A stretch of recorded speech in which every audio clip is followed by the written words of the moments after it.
Good morning student. हम लोग magnetic effect of electric current chapter पढ़ रहे थे।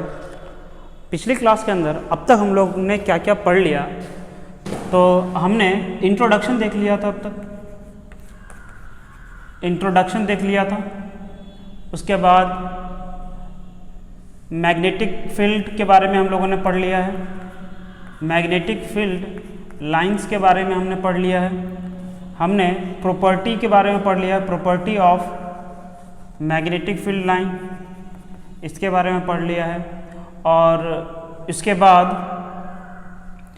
हमने अर्थ मैग्नेटिज्म के बारे में भी पढ़ लिया है।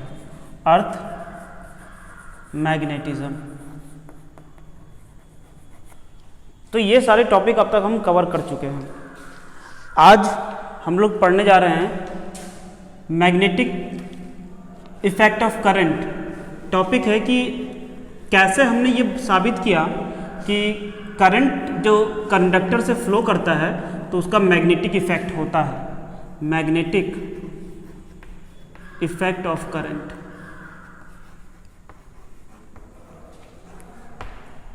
समझे? तो इसका मीनिंग ये हुआ कि करंट जब किसी कंडक्टर से फ्लो करता है तो उसका मैग्नेटिक इफेक्ट होता है। ये हमको कैसे पता चला? देखिए, हमने अब तक पढ़ा क्या है कि करंट जब किसी भी कंडक्टर से फ्लो करता है, ये हमारे पास कंडक्टर है और इससे जब हम सेल से कनेक्ट कर देंगे, किसी सोर्स से कनेक्ट कर देंगे, तो जब इसमें करंट फ्लो होगा तो करंट के मूवमेंट के कारण, करंट के फ्लो के कारण हमने क्या पढ़ा था पिछले चैप्टर के अंदर कि करंट जब कंडक्टर से मूव करता है तो वो हीटिंग इफेक्ट देता है। क्या देता है? Heating effect. तो हमने ये अब तक ये पढ़ लिया था कि current, when current flow through a conductor it will dissipate some heat, वो हीट को डिसिपेट करता है। आज हम लोग क्या पढ़ने जा रहे हैं कि अगर करंट जब किसी कंडक्टर से फ्लो करता है तो वो सिर्फ हीट डिसिपेट नहीं करता है, बल्कि उसके चारों तरफ एक मैग्नेटिक इफेक्ट भी छोड़ता है। वो मैग्नेटिक इफेक्ट उसी तरह का मैग्नेटिक इफेक्ट जो हमने मैग्नेट के केस में देखा। हमने मैग्नेट के केस में मैग्नेट की प्रॉपर्टी देखी थी, और वो प्रॉपर्टी हमने मैग्नेट की क्या देखी थी कि मैग्नेट के अंदर जो मैग्नेटिक फील्ड लाइंस है वो हमेशा नॉर्थ से ओरिजिनेट करता है और साउथ पर जाकर टर्मिनेट कर जाता है। हमने ये देखा था कि जो मैग्नेट के अंदर जब हम लाइक पोल्स को साथ में लेकर आते हैं तो वो रिपेल करता है, अनलाइक पोल जो होता है वो अट्रैक्ट करता है। जब हम किसी मैग्नेट को फ्रीली हैंग कर देते हैं तो वो अर्थ के नॉर्थ साउथ डायरेक्शन में अपने आप को अलाइन कर लेता है। तो ये मैग्नेट की प्रॉपर्टी थी। तो जब हम करंट इस कंडक्टर से फ्लो करवाएंगे तो ये जो कंडक्टर है ये वो प्रॉपर्टी शो करने लग जाएगा जो एक मैग्नेट की हुआ करती थी। मीन्स अगर ये हमारे पास मैग्नेट है तो ये मैग्नेट की जो जो प्रॉपर्टी है वो प्रॉपर्टी इस कंडक्टर की भी हो जाती है। अगर हम इस कंडक्टर को करंट फ्लो करवाया और इस कंडक्टर को हम फ्रीली हैंग कर देते हैं किसी थ्रेड से, तो ये अपने आप को अर्थ के नॉर्थ साउथ डायरेक्शन में अलाइन कर लेगा। ठीक है? तो ये हुआ। तो मैग्नेटिक इफेक्ट ऑफ करंट के बारे में देखिए। तो सबसे पहले एक साइंटिस्ट थे जिनका नाम था क्रिस्टियन ऑर्स्टेड। तो उन्होंने एक एक्सपेरिमेंट किया और उस एक्सपेरिमेंट को हम किस नाम से जानते हैं? ऑर्स्टेड्स एक्सपेरिमेंट के नाम से जानते हैं। Oersted experiment. और उन्होंने क्या एक्सपेरिमेंट किया था? उन्होंने वो कोई एक्सपेरिमेंट कर रहे थे और उनके पास एक कंडक्टर था और उन्होंने कंडक्टर को सेल से कनेक्ट करके उससे करंट फ्लो करवाया। तो कुछ इस तरह का केस था उनके पास कि उनके पास एक कंडक्टर था, ये उनके पास कंडक्टर था जिस टेबल पर वो वर्क कर रहे थे, और उन्होंने जब उस कंडक्टर को सेल से कनेक्ट किया तो जैसे ही कंडक्टर से करंट फ्लो हुआ उनकी टेबल पर एक मैग्नेटिक कंपास रखा हुआ था। क्या रखा हुआ था? Magnetic compass. अब हमने अभी तक मैग्नेट की प्रॉपर्टी के अंदर क्या देखा है?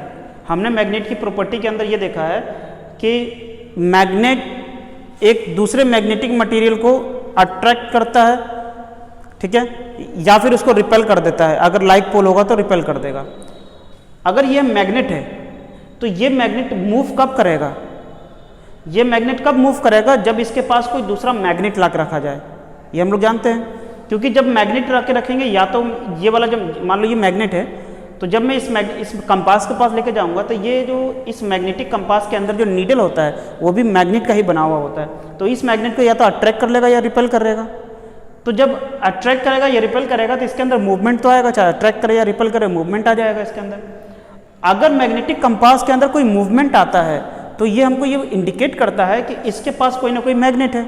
क्रिस्टियन ऑर्स्टेड ये बात जानते थे।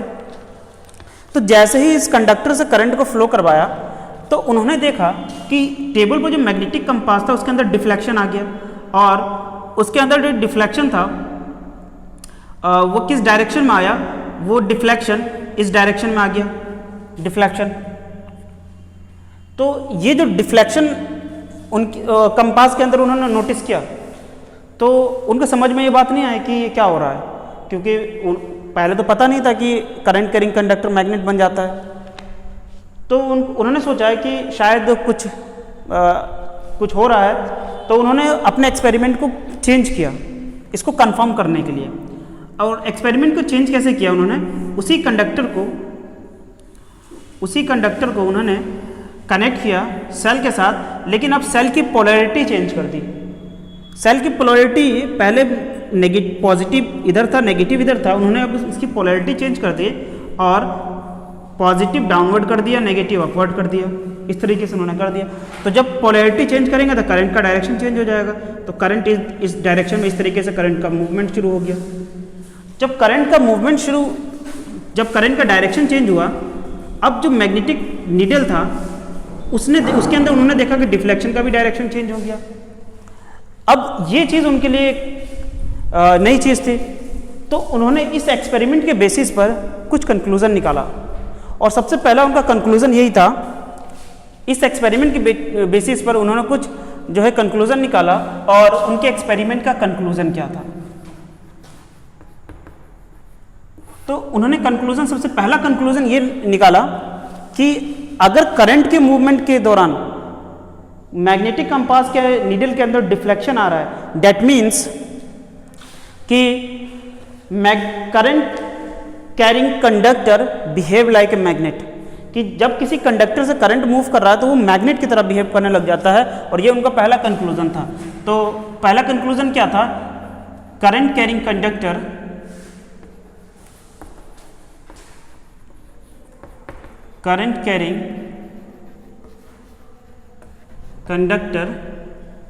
Behaves like a magnet,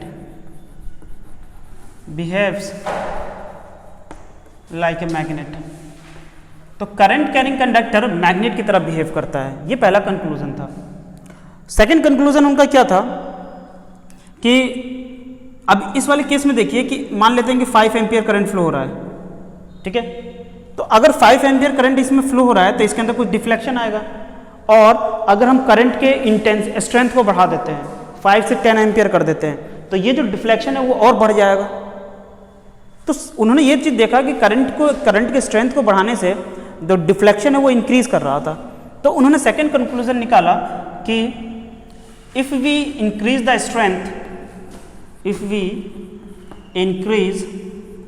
strength of current,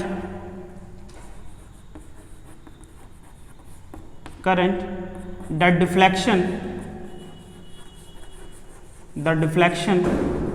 will increase। अगर हम स्ट्रेंथ ऑफ करंट को बढ़ाते हैं तो जो डिफ्लेक्शन है वो क्या हो जाएगा? इंक्रीज हो जाएगा। ये सेकंड कंक्लूजन था।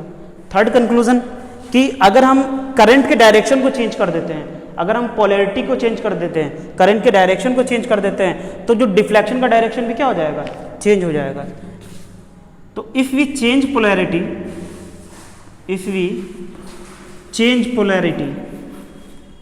change direction of current,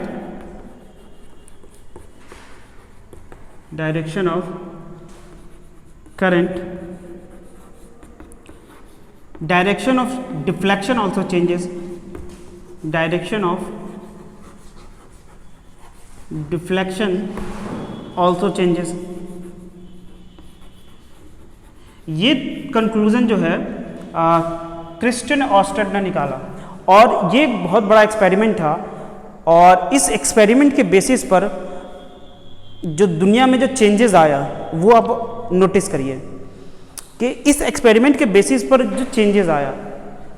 आप अपनी लाइफ को इमेजिन करिए कि आपकी लाइफ विदाउट फैन है। क्या ये पॉसिबल है कि बिना पंखे की आपकी लाइफ हो? अगर इस नोटिस करिए तो लाइफ कैसी होगी। तो ये कब पॉसिबल हुआ? फैन या मोटर, जितने भी मोटर से चलने वाली चीज़ें हैं, इलेक्ट्रिसिटी से चलने वाली चीज़ें हैं, जिनके अंदर मूवमेंट होता है, वो मूवमेंट के पीछे मैग्नेटिज्म है। और मैग्नेटिज्म और इलेक्ट्रिसिटी के बीच में रिलेशन किसने बताया? वो क्रिस्टियन ऑर्स्टेड के एक्सपेरिमेंट ने बताया। पहले हम ऐसा समझते थे कि मैग्नेट क्या है? मैग्नेट एक नेचुरल मटेरियल है जो नेचुरली कहीं पर अवेलेबल होता है। जो आयरन का ओर होता है, ठीक है, जिसको मैग्नीज ने डिस्कवर किया था, ठीक है, ग्रीस के अंदर। तो हम लोग मैग्नेटिज्म को ऐसे ही समझते थे पहले कि मैग्नेटिज्म क्या है कि कुछ मटेरियल नेचुरली अर्थ के अंदर पाया जाता है और उसके अंदर ये प्रॉपर्टी होती है, तो मैग्नेटिज्म वो है। क्रिस्टियन ऑर्स्टेड ने उस मैग्नेटिज्म को इलेक्ट्रिसिटी से रिलेट कर दिया, और ये वाइस वर्सा उन्होंने कर दिया कि अगर आपके पास इलेक्ट्रिसिटी है तो आप मैग्नेट बना सकते हैं, मैग्नेटिक इफेक्ट प्रोड्यूस कर सकते हैं, और अगर आपके पास मैग्नेट है तो उससे वापस इलेक्ट्रिसिटी बना सकते हैं। तो ये जो रिलेशन है कि इलेक्ट्रिसिटी से कैसे मैग्नेट बनाया जाता है, ये रिलेशन हमें क्रिस्टियन ऑर्स्टेड ने दिया था। उसके बाद अब जो हमारा अगला टॉपिक जो होगा वो क्या होगा कि हमने बार मैग्नेट देखा था। ये जो बार मैग्नेट है, हमने ये देखा था कि ये जो बार मैग्नेट है इसके चारों तरफ एक मैग्नेटिक फील्ड बनता है, और मैग्नेटिक फील्ड का अपना एक पैटर्न होता है। किस तरह का मैग्नेटिक फील्ड बन रहा है? तो नॉर्थ से साउथ की तरफ मैग्नेटिक फील्ड बन रहा है, और इसका अपना एक पैटर्न है, इस तरह का पैटर्न होता है। तो ये मैग्नेटिक फील्ड लाइंस हम लोग ड्रॉ किया था हमने बार मैग्नेट के अंदर। जो हमारा नेक्स्ट टॉपिक होगा वो ये होगा कि अगर आपके पास कोई कंडक्टर है तो कंडक्टर का तो जो शेप होता है वो अलग अलग शेप हो सकता है। आप एक कंडक्टर स्ट्रेट वायर कंडक्टर लीजिएगा, तो जब आपके पास स्ट्रेट वायर कंडक्टर उससे करंट फ्लो हो रहा है तो उसका मैग्नेटिक फील्ड कैसा बन रहा है।